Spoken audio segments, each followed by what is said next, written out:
Hello, everyone. Welcome back to our workshop. I think you should be able to see me and hear me. So thank you very much for participating in our workshop on aging in a networked society. I'm now honored to introduce you our second keynote speaker, Kieran Walsh. Kieran is professor of aging and public policy in the discipline of economics and director of the Higher Center for Social Gerontology at the National University of Ireland, Galway. As our first keynote speaker, Maria mentioned earlier this morning, Kieran is also chair of the European Cost Action on Reducing Old Age Social Exclusion. It is an honor for me to present our second keynote speaker. He will talk about the relational context in old age, transition dynamics, rooted in place, and the life course. So thank you very much, Kieran. The floor is yours. Great, thanks very much, Alessandra, and I really appreciate you giving me an introduction. What I'm going to do is I'll share my screen, but I will stop my video because my Wi-Fi connection is not always that great. So hopefully you can still follow my presentation. So you should, you should be able to see my presentation now. Is that right? Yes, we see the presentation. You can now put it full screen, so we'll be able to see. Great. Okay. Thank you. Perfect. Not at all. So good afternoon, everybody. And I want to start by just saying that it would be very nice if we were all face-to-face, but it is a pleasure to be here. And I want to thank Emanuela and the rest of the organising committee for inviting me to speak to you this afternoon.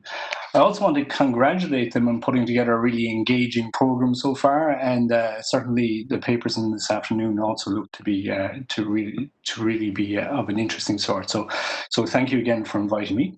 As many speakers have alluded to, the focus of the workshop has certainly become more relevant, perhaps even more urgent because of the COVID-19 pandemic. And so too has, I suppose, the challenge to us as a research community to try and operationalize our research knowledge around this topic to inform an action in response to COVID-19.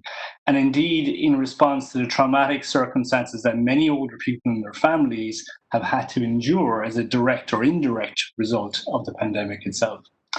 And I realize I'm maybe setting myself up for a fall here a little bit because I'm not sure I'm going to be doing too much operationalization, but what I do want to do is concentrate on a particular set of dynamics that are fundamental to older people's relational lives. And these are the dynamics that derive from the linkages developed between older adults and place.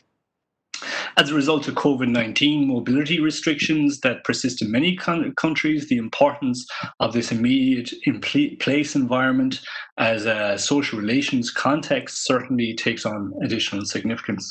So I'm not sure to what degree I'll really be adding anything particularly new here, and indeed in some ways it'll follow on nicely from Alison's presentation as well. But my purpose is really to highlight and emphasize some of the ways we need to be aware of how neighborhoods and communities can impact and influence social relations in later life. To connect with Maria's earlier talk and the work that we've been engaged in within our centre, the presentation is situated in the field of social exclusion, but certainly I would see its reach going beyond that. Okay, so let's begin. Once I figure out how to move this on. Okay, now.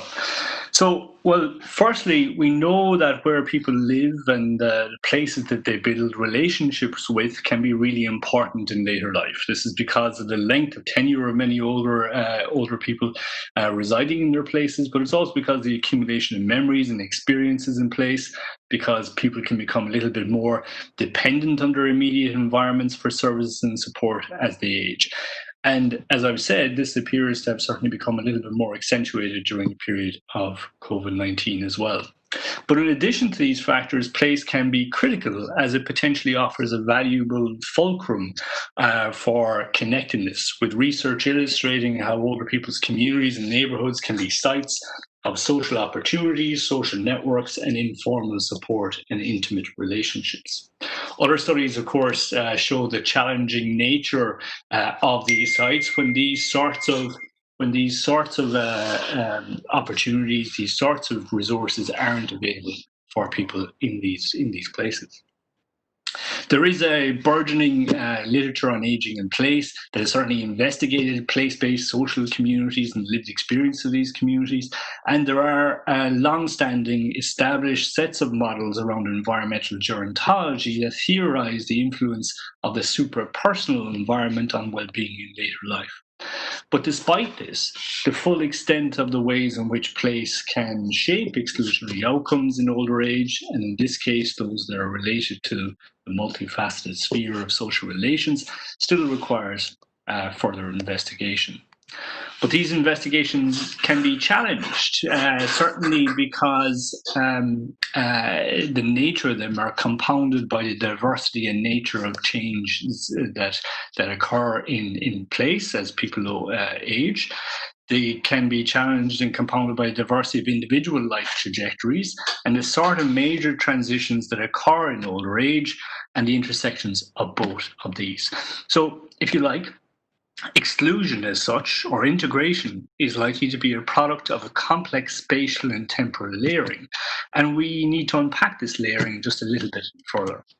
So my goal today is essentially that. I want to highlight and illuminate a little the role of place in shaping experience of exclusion from social relations in general, and specifically arising from major transitions in older age.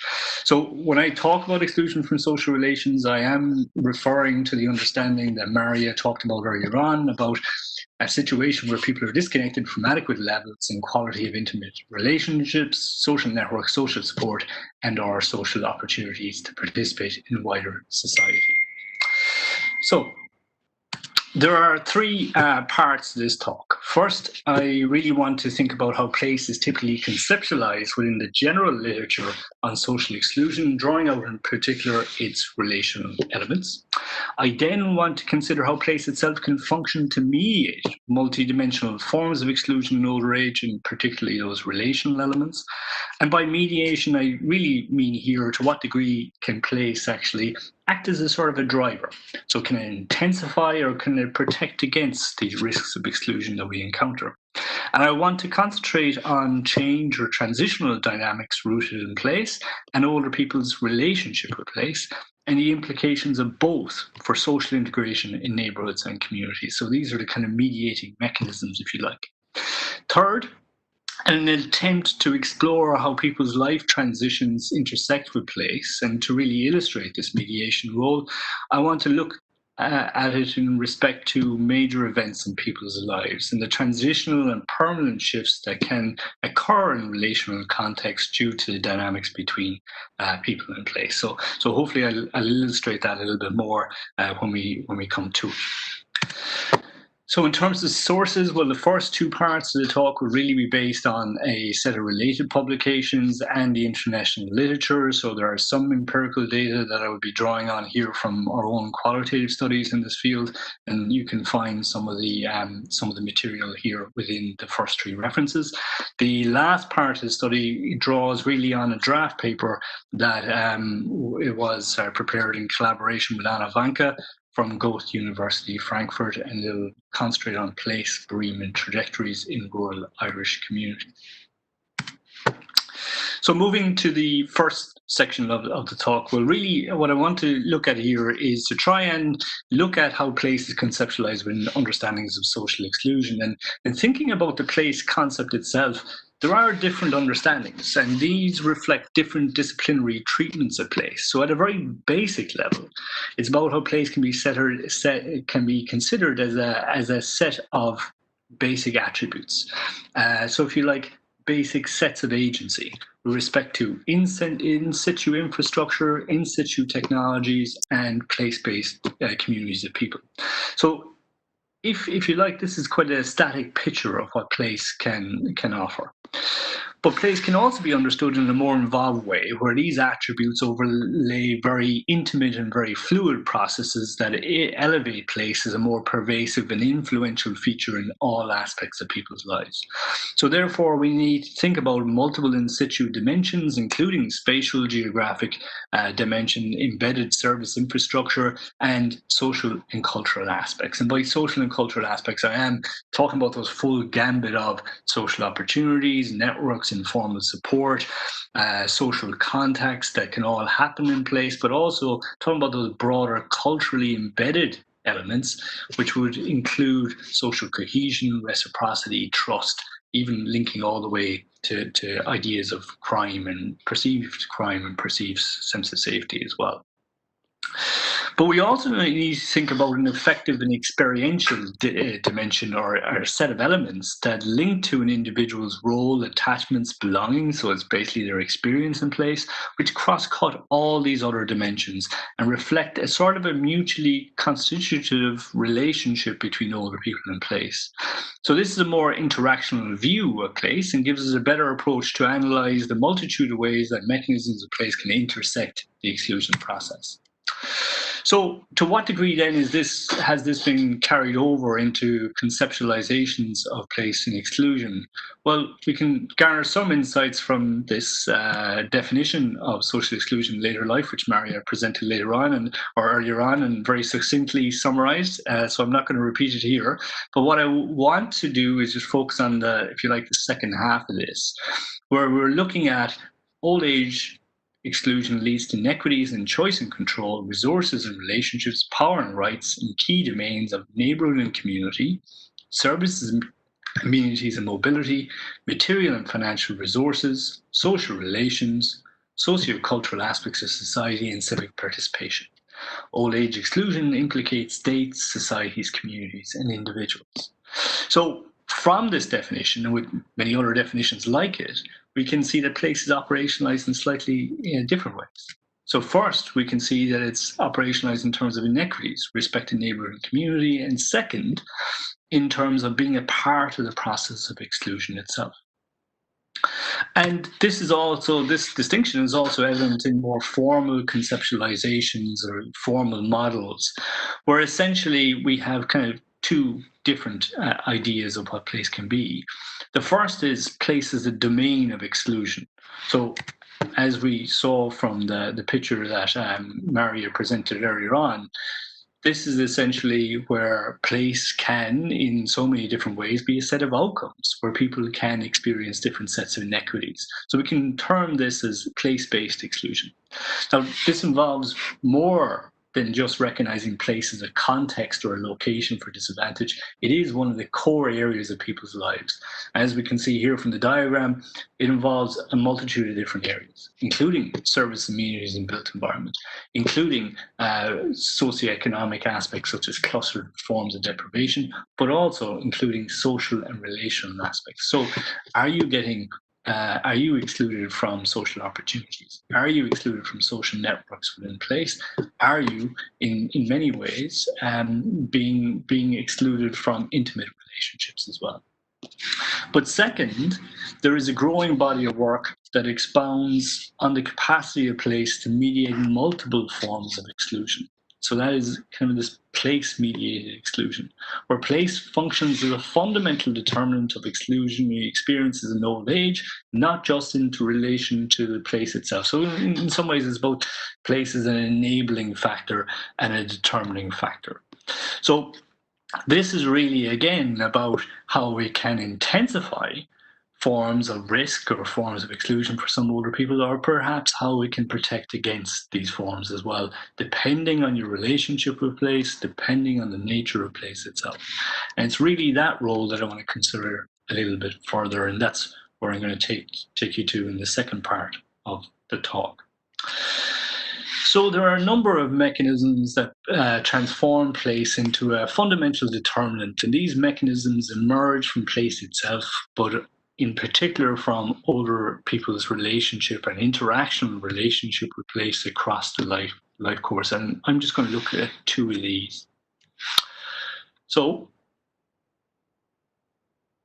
The first one really is around neighbourhood and community change. And here we can think about this in terms of interconnected sets of forces that operate at different scalar levels to produce changes in local settings and older people's position within places. So place-based factors can underlie such changes, but are often intertwined with broader macroeconomic and social trends related to globalization.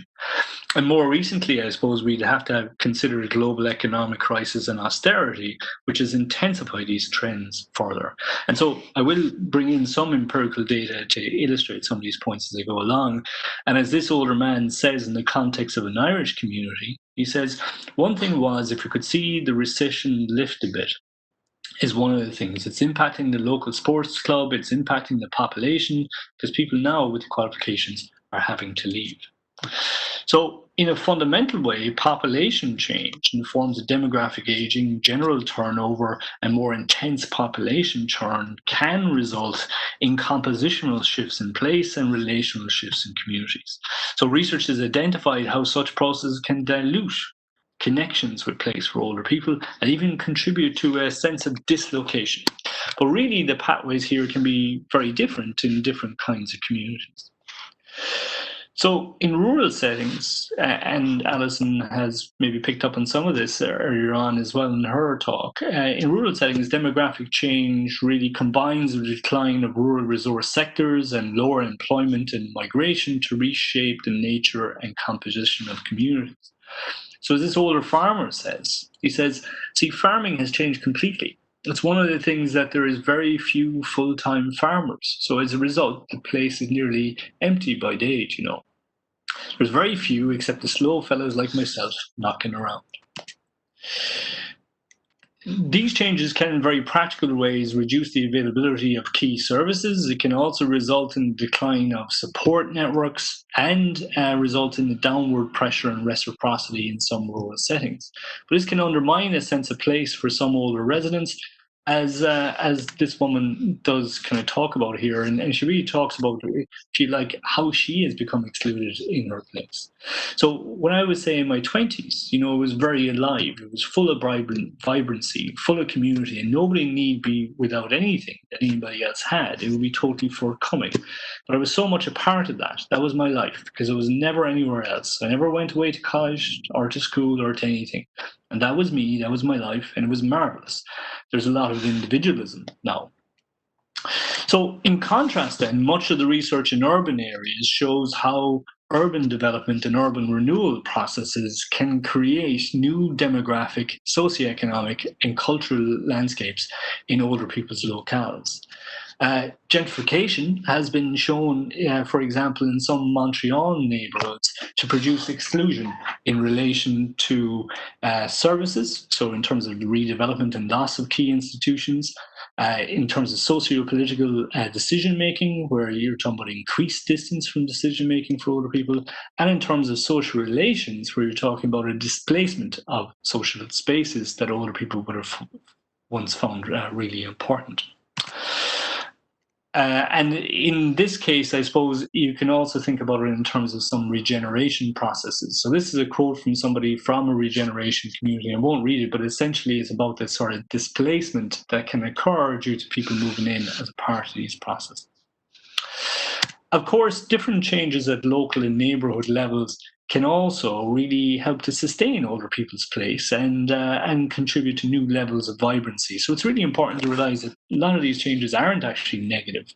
So process of reconstruction and re-innovation can also produce really enabling outcomes, creating more livable environments for older people. Additionally, places and older residents can function as really important interpreters and manipulators of change in macro processes. So it's not just that people or their places are passive recipients of these big macro trends and patterns, but they can actually unearth new pathways of diversification. They can create new forms of voluntary innovation in response to all these different actions that are happening. So the second mechanism that I really wanted to illustrate quite briefly is really about older people's relationship with place over the life course. And there is a growing recognition that this relationship can influence trajectories of of exclusion, whether perceived or actual. So in some cases, this refers just to past life experiences in places, such as low socioeconomic status preceding retirement or lifelong patterns of social interaction. And the simple point of the argument is that these experiences are grounded in a local context or become interwoven with experiences of place to shape lives in neighborhoods and communities. The extent to which older people feel a sense of belonging in place can also inform perceived levels of exclusion.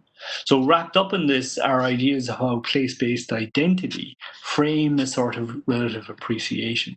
So, for instance, within the international literature, despite living in some of the most deprived urban neighborhoods, some older people have been found to demonstrate a long-standing commitment to their communities, helping to maintain identities in a very much a changing environment.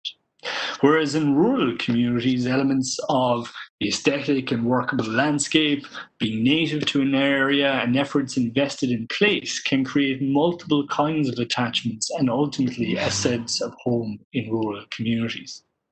So as this man very succinctly says, I suppose anywhere that you're reared, I suppose, you'd be kind of happy with there. I liked the place. I got married here. Breed was only across the fields there. We had a very good life kind of in between. For other individuals, as you would imagine, particularly in some of these rural environments, and typically more recent arrivals, there can be significant feelings of dislocation, and then a sense that home was elsewhere and functioned to exasperate exclusionary experiences and some of the more objective features of that exclusion as well. So as this woman says, she said, they still have this thing that they call here, they call them blow-ins. If you wanted to come and feel at home and be included, you would have to wait a while and you could be very disappointed. Now we move on to the final part of the talk. And basically here, I think one of the main things that I really want to draw to here is to attempt to explore how people's life transitions intersect with place and consider the mediation role with respect to major events in people's lives. So to try and just give a little bit more insight into what that looks like for a particular topic or a particular area of a person's life. So that's why I want to really focus on these critical transitions. I suppose the first question is, why look at critical life transitions at all? Well, one of the reasons is that they really do mark a significant point of change. And this change can be in economic, symbolic, and of course, relational terms. These changes, just because they break a certain line of continuity, are not necessarily negative though. And I think that's a point that we have to recognize and be cognizant of as well.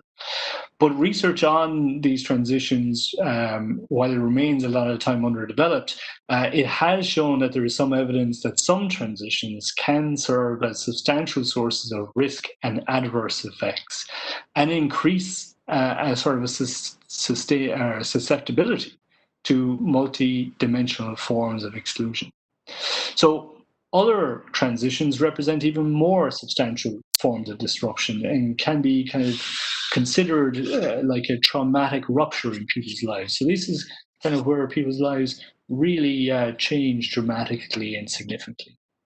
So regardless of whether these are normative transitions or maybe less normative transitions in later life, they do require significant adaptation and reorientation. And that's why it's useful to look at these as their points of risk in terms of potential interventions, but also there are points where we can get an idea of where some of these vulnerabilities can arise. So in the study that I'm going to present on now, we concentrate on bereavement as a critical transition, and we concentrate on rural Irish communities as a place context. And what we're really interested in is how are the different dimensions of place involved in bereavement life course transitions in small rural communities, and how does the role of place change in regard to the different stages of the bereavement process. Now, I should say that in carrying out this work, we acknowledge that there is a significant transitions and bereavement literature, and some of the studies within that have already documented the role of supportive neighbourhoods and communities in bereavement. But our focus here in terms of the gaps around knowledge was really around how we had multidimensional notions of place and looking for these multiple sets of mechanisms for place that could be involved in bereavement that hasn't really been unpacked previously. But I'm going to undermine that rationale now by emphasizing primarily just the social and relational dimensions, which I think we probably do know a little bit more of in comparison to the other dimensions. So in terms of our approach, well, we concentrate in rural Ireland for setting this study because bereavement and funeral practices still occupy a very central position within Irish society and reflect a cultural, social and religious expression of grief and mourning, but are also considered to reflect a sort of a shared values that reaffirm continuity for the community and for people's lives as well. In our analysis, we employed Van Gep's three-stage frameworks of transitions encompassing the separation stage. So this could be the beginning of the transition where somebody might become ill or indeed a sudden death. The liminality stage, which is really the in-between phase, which would equate to the funeral practices. And the incorporation stage, where you're talking about the process of adaptation that can take place after somebody has passed away. Our paper, our analysis here is based on 106 interviews across 10 case study sites in Ireland, in Northern Ireland, and we did try to encompass some diversity across those sites in different kinds of rural areas as well. So to begin, it's probably really necessary to first consider the nature of bereavement for the participants in these places. And bereavement experiences were diverse and very personal, but they were also, for many research participants, represented major life challenges. So the loss of a loved one had consequences for psychological health and well-being, social connectedness, and where the principal earner had died, financial stability and status as well. So I suppose there's a couple of things just to highlight. The first is that bereavement's accumulation of loss, if you like, accumulated across the life course. So this involved multiple and different types of loss for many participants, with many older people describing the death of a parent, a spouse, friends, and in some cases the death of a child. But bereavements also accumulated at the level of communities. So deaths within their rural settings, and in particular the passing of their generation, was very visible to many of the participants in this research. And Betty really describes this when she says, every time somebody goes, there's a hole left in the area. See them two houses down there now. I'll show you them now. See the house down there pointing to a house out the window. Down the end of the lane. That's where he lived, a close friend who recently died. But there's nobody in that house now. Nearly every house had somebody in it, and now there's nobody. So in this context, the nature of bereavement for older participants in these communities emerged as a process which intertwined both individual and collective levels. These levels were often not distinct, with both sets of experience implicated in a sort of a place bereavement trajectory. So let's just take a look at what those trajectories might look like. And what we found is that different dimensions of place were entangled in the separation, liminality, and incorporation stages of the bereavement transition. In terms of this table, the ways in which place mattered through the different stages of bereavement were of both practical and symbolic nature within people's narrative. So I'm not going to be able to go through all of these, but I hope to pull out some elements of them.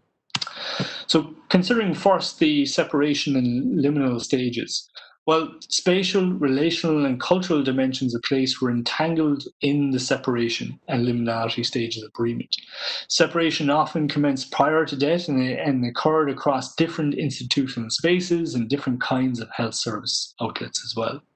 But what many participants really emphasized was the relational dimensions of place in the context of separation, and the role that community support, which was often stealth in form, played before and immediately after the loss of a loved one. So community support was considered a crucial resource, particularly when the death actually occurred, and relational dynamics became particularly evident during the funeral of the deceased within that liminal phase of bereavement. So Eileen, a 72-year-old woman, recalls the death of her brother and recalls these elements. And she says, the whole place was full of neighbours. Not only did they come, but they brought food and the cakes and the buns, and they just took over the whole place, and they looked after everybody. Some people brought whiskey, but they went and they brought what was needed, and it was absolutely marvellous. Funerals also signified a sort of a cultural practice with respect to the emotional and collective processing of a death in a community, and functioned almost like a collective catharsis for the locality. There appeared to be a responsibility on everybody to honour and mourn the deceased and to keep the person's memory alive. So William, a 69-year-old man who lost his wife, describes the shared processing of grief. He says, people still talk about her, and we had a brilliant relationship, a brilliant marriage, but that's what made it easier because everybody around her and knew her as well, and they could just come alongside me at the time, and it made that easier to work through. Can I just check on my time, Alessandra, or am I okay for time?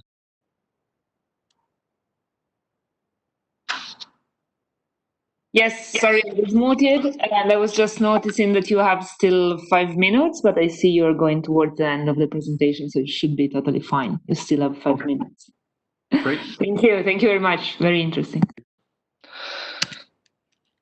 So I suppose this brings us on to the other element of place then around spatialization. And in some ways, it was a spatialization of commemorating the deceased. Was a major importance for many study participants. And this really referred to how bereavement was spatially distributed across homes, funeral homes, churches, and cemeteries. But it also referred to desire by some people to be buried in their original place of origin. And Mary, who was 86 years of age, talks about this. And I won't read out this quote in the interest of time, but essentially she very much honoured her husband's desire to be buried in his hometown, but also moved back there to be close to him. And as she says, he never really regretted it on that part. In relation then to the incorporation stage, and this is kind of the final few slides, our analysis really indicated that place was involved in again, across multiple different dimensions. So we have relational, cultural, infrastructural, and these experiential dimensions as well. So relational aspects feature very strongly in participants' accounts, and particularly when, once again, people were beginning to participate and re-engage socially, which often was initiated by friends and neighbours. And James kind of highlights this very succinctly. He just says, well, you can mourn for a while and then people come in and they encourage you to get out and mix with the people and join whatever's going on. So, I mean, it takes you out. Interviews also demonstrated that cultural aspects of place, like local expectations around the nature and timing of what that re-engagement should be, were influential in the incorporation stage. And these were often especially gendered. And as this older widow describes, she says, I remember a woman saying to me when I became a widow, she said, the first time you'll be seen in a public house, that's a pub, you'll be spoken about. And well, it's natural for a man, if he becomes a widow or whatever, it's natural for a man, but it's desperate for a woman. So there's these sort of expectations that people had to try and negotiate. And this, I suppose, if you like, was the kind of the more negative side that was there and present. There was also evidence around infrastructural aspects, and I really won't go into this in any detail, but ultimately it was about the lack of service and infrastructure that could assist in trying to cope with death and cope with re-engagement in different ways. So whether this was the lack of public transport, the lack of social outlets, and also it was the acknowledgement that as each person passed away in the community, eventually the critical mass required to bring in certain services in the community was depleting as well, which was an interesting kind of a macro shift, if you like, within this locality. Finally, then, in terms of the effective and experiential aspects of place, well, Pearson's descriptions alluded to the connection between bereavement and their sense of community belonging. So for some, the aggregation of deaths within an area really did dilute that idea of belonging, particularly from their peer group.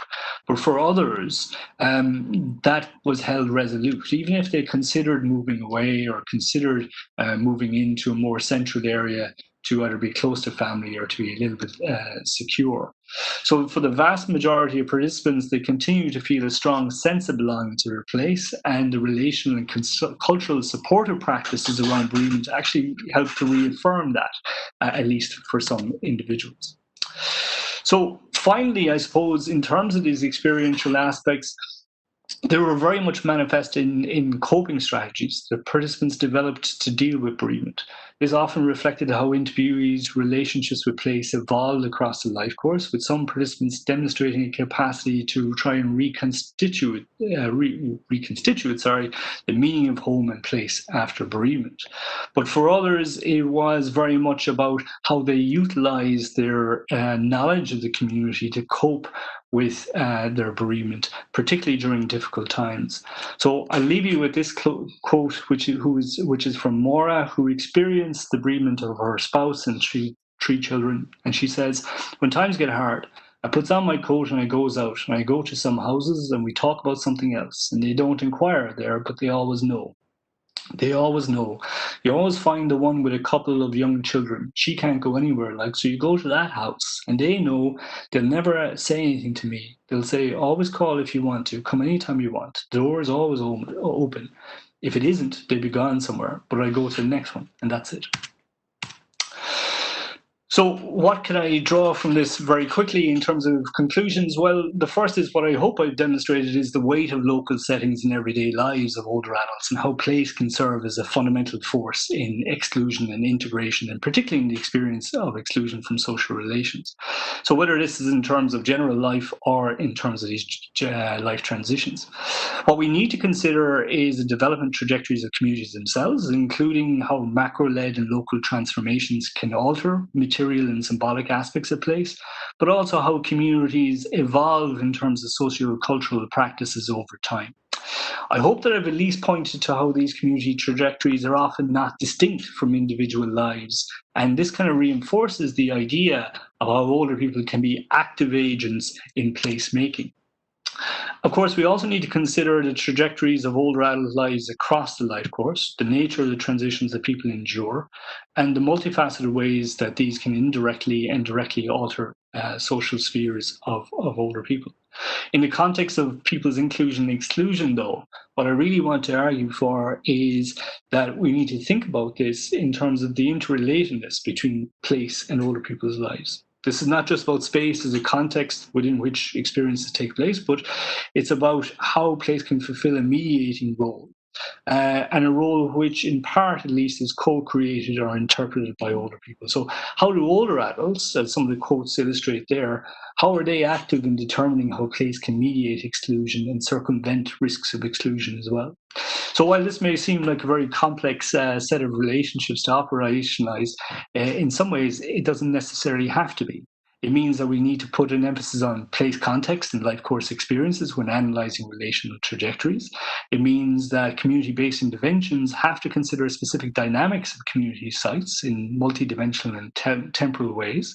And it means, where possible, we need to look at residential life course trajectories of older people and people's attachments and connections to place. And this will give us a better sense of how to harness this relationship, but also who are most at risk of being left out of such local interventions. I suppose what I've concentrated here on is a particular set of communities, particular sets of relationships. And what we need to do really is to expand our research and conceptual thinking around this, particularly to think about those individuals who might experience environmental uncertainty, those displaced populations, or even homeless older adults, and to think about what these relationships might look for them. Okay, thanks very much.